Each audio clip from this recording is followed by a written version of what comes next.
Okay, so Lync Conferencing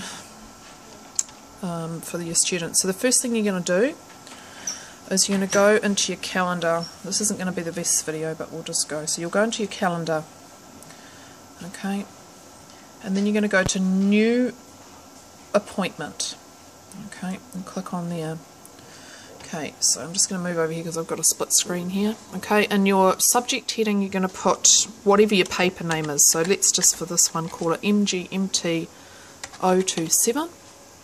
Okay, and then up the top you'll see there's a button called Lync Meeting. Okay, so you click on that. What that automatically does is, as you can see, it puts a link in down the bottom. Okay, then in the to line you put your students' email addresses. Okay, now if you've got the same session, so let's say it's every Tuesday from 3 to 3:30, okay, is your teaching session. You're going to go up to the where it says recurrence, and you'll click on that. Okay, and then you just go through and fill this in. So it's every Tuesday from 3 till 3:30, every week on a Tuesday, end after 10 occurrences, or you can put an end date, and then you click OK. Alright, so when you, and then just double check and make sure you've got everything. So you check your recurrence, so it occurs every Tuesday starting today until then from 3 to 3:30, Lync Meeting MGMT 027. Great, send. Okay, so now you have sent the Lync meeting request to your students. Okay, now if you look through, you'll see that every week at 3 till 3:30 is your booking in there. Okay, so at the beginning of the when it is 3 to 3:30, you'll click in your meeting, you'll open the occurrence, and then you click Join Lync Meeting. Okay, and then it's going to come up with this Join Meeting audio, and you're going to use Lync full audio and video experience. Okay. Okay, and then it looks like you're the only one on the call. Alright, what are the students going to do? Okay, well the students are going to log into their own email. Okay.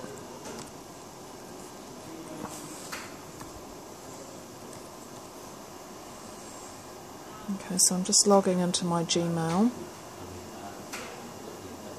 which might take a little while. So I haven't used this computer before.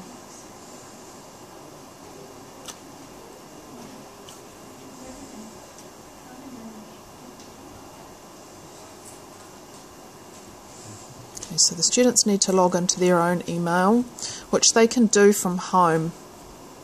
So you make sure that you're sending this to the email that they're going to access.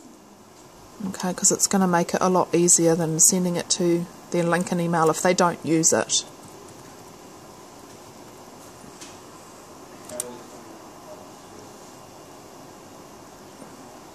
Okay, the internet's a bit slow here at the moment. But if I log into this now, there should be...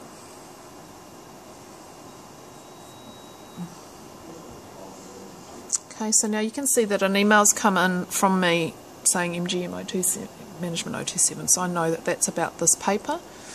And it says so I want to say yes, so I'm going to accept that. Okay, and you'll see there, underneath there, there's a link. Okay, so this is what the students need to click on. Okay, so within the email there is a link that they need to click. So if they click that Join Lync Meeting, then they need to follow the instructions that are given to them by following that link. Okay, so we're going to do that. I don't know how well this is going to work because this is a Polytech computer. It might already have Lync installed on it, so it may not work exactly how it would.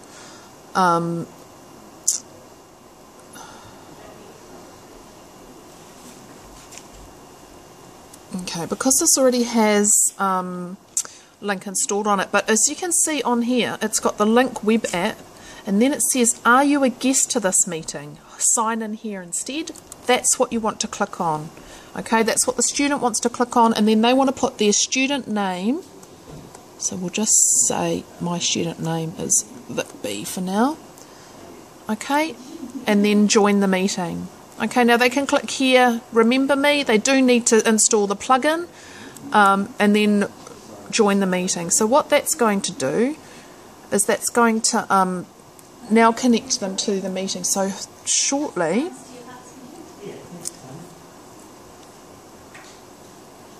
I should see that someone's connecting. So it's just setting this up. So this is what will happen for the students. Now sometimes they will need to restart their computer.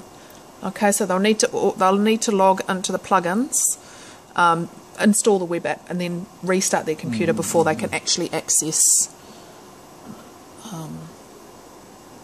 Okay, so now we're just going to ignore this because we don't need to see this right this second. So we're going to go back over to this computer. So this is what the tutor will see.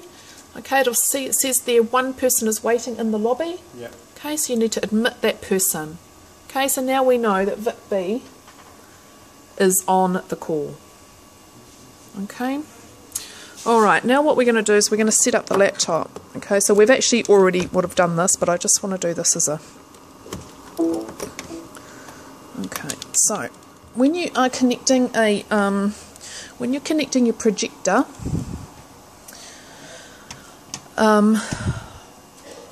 now this might not work actually. I'm just going to try this. So I can disconnect it from there.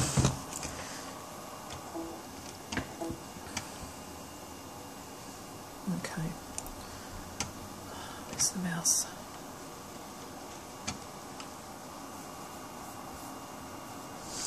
Okay. Now, because this is set up this way as my main screen, oh crap. I'm just going to unplug it for a second, sorry, and I'm just going to go and down the bottom here. So you need to go to Control Panel.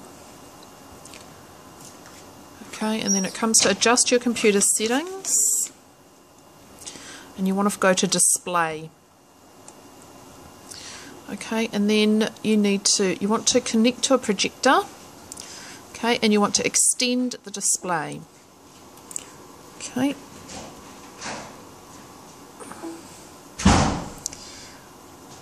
So you're going to connect to a projector, you're going to extend this display.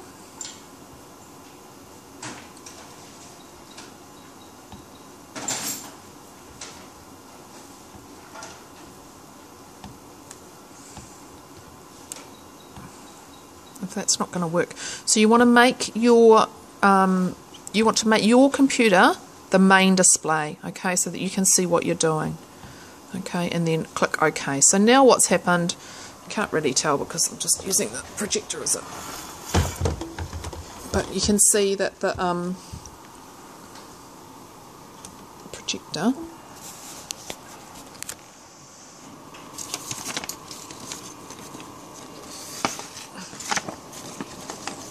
okay, I'll just get some sellotape and tape that up there. No, that's okay.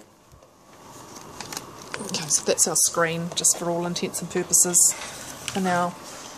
Okay, so we've got our screen over there. Then what we want to do is we actually want to go into here and see how it says Manage Presentable Content. Okay, now there's a couple of things that you can do, but what you want to do is you want to show your secondary monitor. Okay, so and then you click OK. So then what is going to happen now is that anything that's showing on your secondary monitor, which you can't really see very well, but it just says Namaste. If we go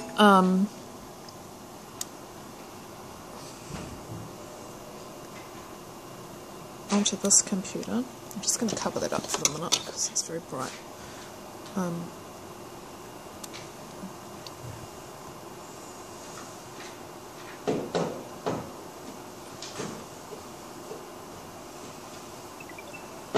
Okay, so now as a student, we're just loading the plugin. So now the student can see what's being projected onto my other screen. Okay, so now if I go back to this computer and I want to show on that screen I want to show NorthNet. Okay, so I'm in NorthNet. I'm teaching them, say, for example, Introduction to Business Principles. I want the students to be able to see this page. Okay, so what I'm going to do is I'm going to drag it, whichever way it is, that way. So now if we have a look, if I pick it up, and I drop it up here, now, I'm just going to put that up again, the students can see what I'm showing on the projector. Okay, so the students online can see exactly what I'm showing in the classroom. Okay, so this actually makes it a lot easier for the students to be able to do it. Another thing that we can do, is you can use it as like a whiteboard. So if you click back here about Manage Presentable Content, okay, and then you click on where it says Whiteboard.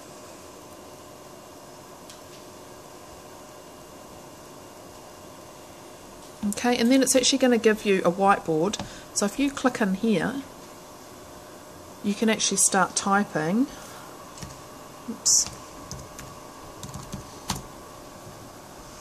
And that is going to show over here. Okay, so you can actually use it like a whiteboard as well. Now you don't need to extend the displays. You can set it up as a duplicate, so that's exactly what's on the projector is exactly what's on your screen, but it depends how you like to present. Okay, so for me, I always split the screens because it means that I can have something else happening on the laptop. So if students are writing notes down off the board, for example, I can be actually preparing the next thing on my computer as opposed to it all being up. So I do find it a lot easier to extend the displays as opposed to duplicating them, but it works just as well duplicated. It just depends on how you actually manage in the classroom. And then so you're finished with the whiteboard, you just go back into that little icon down there that looks like a monitor, and then you just click on secondary monitor again, and that's fine. You want people to be able to see it, so you go OK. And then it goes back to what it was showing before, which is whatever's on your secondary screen.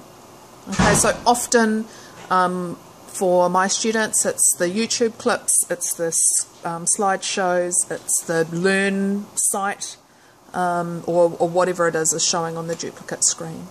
The students can use a chat box, so down the bottom there's a little speech bubble, just the same as it is in conferencing. If they click on that, they can type chats in there, okay, just the same as I can reply to them using that. I ask the students not to put on video because it slows down the connection for them, and we don't need to, and they mute their mics and only turn their mics on when they are asked a question or if they have a question. So it works very similar to the way that it works when we use it for team meetings. Is there any questions? No, it's so easy. Yeah, it's pretty straightforward. But I highly recommend using the monitor and using the whiteboard for the simple fact that it's a lot easier for the students than it is for them to be looking at a video of you.